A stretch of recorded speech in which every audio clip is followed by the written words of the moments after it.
drink that. Hello. Hello. Tom, welcome back to Action.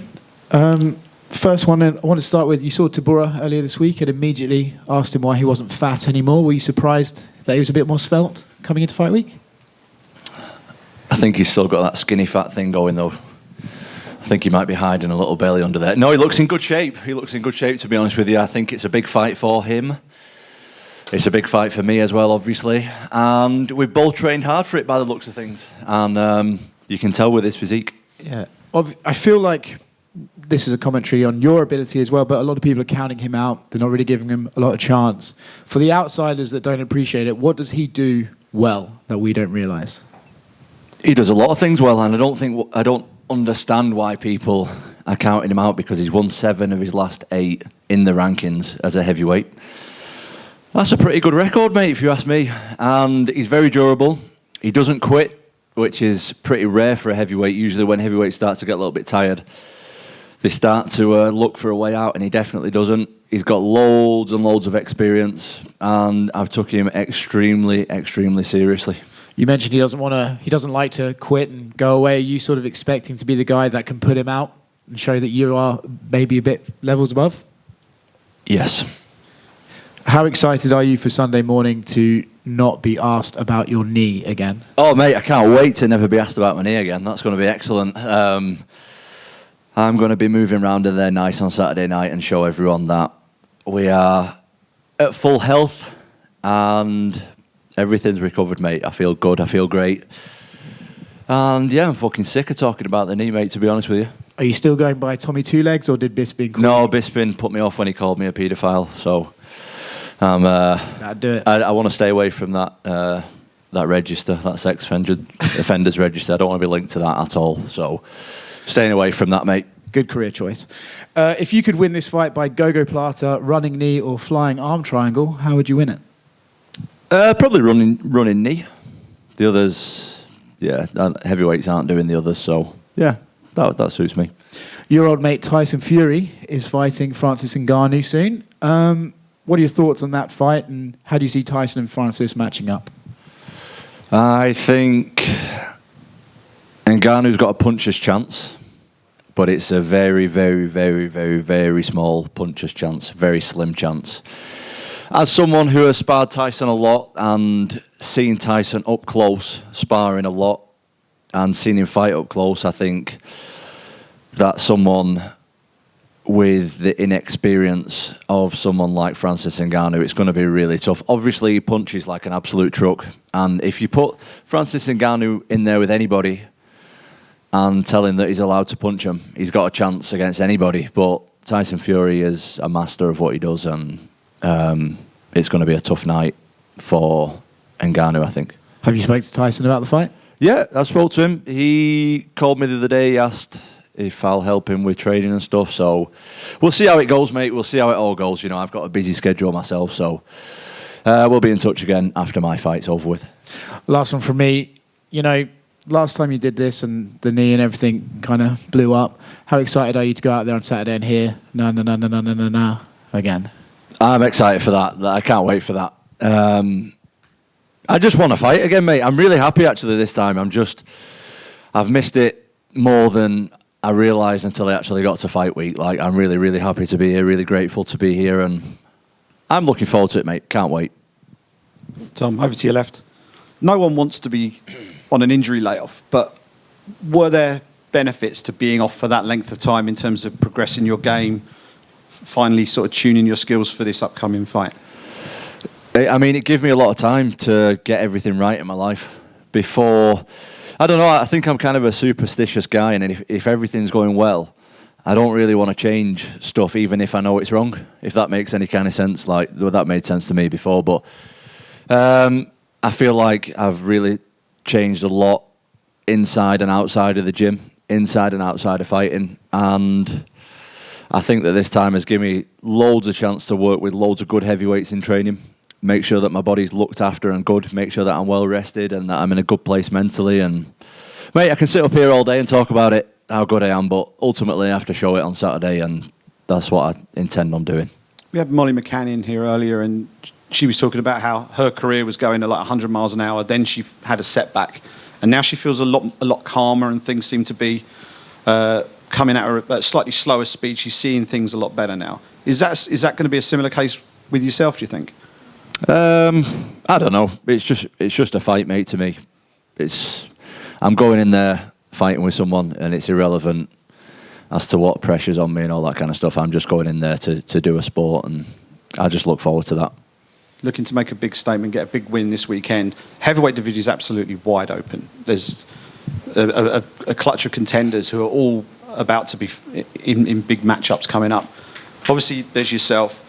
Who else in that heavyweight division would you say are the most dangerous contenders who you might have to face before you get There's shot? absolutely loads, mate. There's loads. I don't really want to miss anyone off, but the ones who stand out are like, obviously, this Pavlovich, who's ranked number 1 at the moment. He's like, on paper, the number 1 contender. You got loads of dangerous guys, mate. Like, obviously, there's Sirogan, Spivak fighting. There's Tuivasas fighting Volkov. Like, these are all obviously, there's Almeida and Blades fight. Like, these guys are good, mate. It's not like 10 years ago when they were all old, fat heavyweights who were just standing there punching each other. These are like guys who are not even in the prime yet. So I think we got an exciting 10 years ahead of us in the heavyweight division. It's going to be a great time. And how far off from a title fight do you think a big win, a big stoppage win this weekend will put you? Well, heavyweight MMA kind of has its own rules, in my opinion. If I'm like ranked number 5 and I fight ranked number 10, which is what's happening, and I lie on him for 5 rounds and it's a boring fight, it's not really going to move me up at all. But if I go out there and knock him out in 30 seconds with some crazy spinning elbow, like, that's going to put me as a number 1 contender. And that's just the way it works, mate. It doesn't always come down to rankings. It's like impressive performances. So it all depends on how the fight goes Saturday. What kind of finish am I going to get? What kind of win am I going to get? How the fight's going to go? I don't know. We'll just see. Last one from me. When you've spoken to us in the past and you've talked about wanting to fight Jon Jones one day, but back then you said you weren't ready. Do you think you're ready now? Yes. Perfect. Thank you. Just to go off the back of that, Jon Jones is going to be fighting Stipe Miocic. What do you think about that matchup? How do you think it goes down? I think it's interesting. I think it's difficult to pick a winner, really, because Stipe now is getting a little bit long in the tooth, I would say. He's got a lot of miles on the clock, and he hasn't fought for like 2 or 3 years now, and that's going to be difficult. Oscar, can you move your head, please? I can't see the lady behind you. Thank you. He's just getting his head in the way. He's very rude. And yeah, I think it's difficult to know where Stipe's at this point. Whereas Jon Jones, we know exactly where he's at. He's just had a great performance. So it's heavyweight MMA. You can never say exactly what's going to happen at obviously the highest level. But I would say that Jon Jones has the edge, definitely. And do you see Jon Jones sticking around for much longer after that fight? I hope so. Like, that's my dream fight. My goal in the future moving forward is not only to win, but like, I want to excite Jon Jones. Like, I want him to look at me and think, I keep saying it in interviews and stuff, but at this point he probably doesn't know who I am. He probably doesn't, and I'm like, that's fine. But I want him to watch me fight in the next few fights and think, I need to stick around for this guy. Like, this guy deserves. I need to test. I want him to look at me and think, I need to test myself against this guy, and be excited about guys like me coming through and want to take that challenge. How do you see yourself matching up with Jon Jones? Pretty good. Pretty good. Tom, when you're doing the job that you love to do, obviously it's an amazing thing, it's an amazing feeling, but when that opportunity is then taken away from you, whether it be through injury or other things, it can be a really difficult thing for your mental health. How did you find this last year in terms of mentally not being able to do that job that you love to do? I found it pretty difficult, mate, to be honest. After a couple of months, I was all right, maybe less. The toughest bit was not being able to walk for me. And like you say, at first I was like, I didn't know how long I was going to be out for. It's all right. Even like losing a fight, mate, say I got knocked out or I lost a points decision or whatever, you know that in 3 months you're going to get another crack at it. Whereas with me, it was like, I didn't know when I was going to be able to train again, didn't know when I was going to be able to fight again. And It was a tough time, mate. Mentally, it's a really tough thing to suffer an injury in front of millions of people and be sat at home on your own, unable to walk. Like, that's quite tough.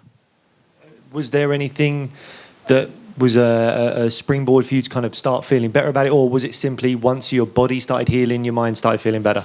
Once I was able to start the rehab process and stuff, I was all right, because I literally treated it like a training camp. Getting back to getting my knee right, and my physio, he'd always give me like 2-week goals. So it'd always be like, right, in 2 weeks you need to be doing this. So it always like give me something to look forward to and stuff. So I really had great people around me to help me get back to where I am, and I really kept everything good in terms of what I was putting in my body, the rest I was taking. Like, I think you can tell from my physique now that I didn't just get fat over the time that I was away. Like, I took everything really serious, mate. I probably took, honestly, the rehab process more serious than I've taken any training camp, and I'm not even joking. Like, I put all good stuff in my body, took the right rest, hypnotherapy, like I did everything to get back better than when I left. Thanks very much, mate. Thanks, Best of luck. All good? Tom, just down here, sorry. I know you said that you don't want to speak about the knee injury too much, and you're kind of sick of speaking about it. But you were already known as being one of the most athletic fighters across any weight class. Do you think that there's going to be a bit of a surprise from the people to see how different you look post-surgery? Yeah.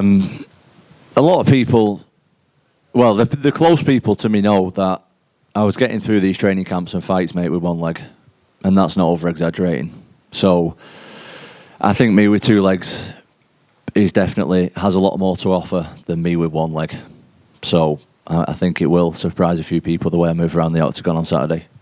Does that obviously include your kicking game? I'm guessing that's something that's evolved over the... Yeah, not just kicking though. There's all kinds of stuff there's certain movements I couldn't do. I couldn't grapple for too long. Like, I was barely grappling at all before. Like, I would be on my knees for half an hour. I'd have to stop training because my knee would be swollen. So that's gone. And I've done some great training with great heavyweights for the full camp.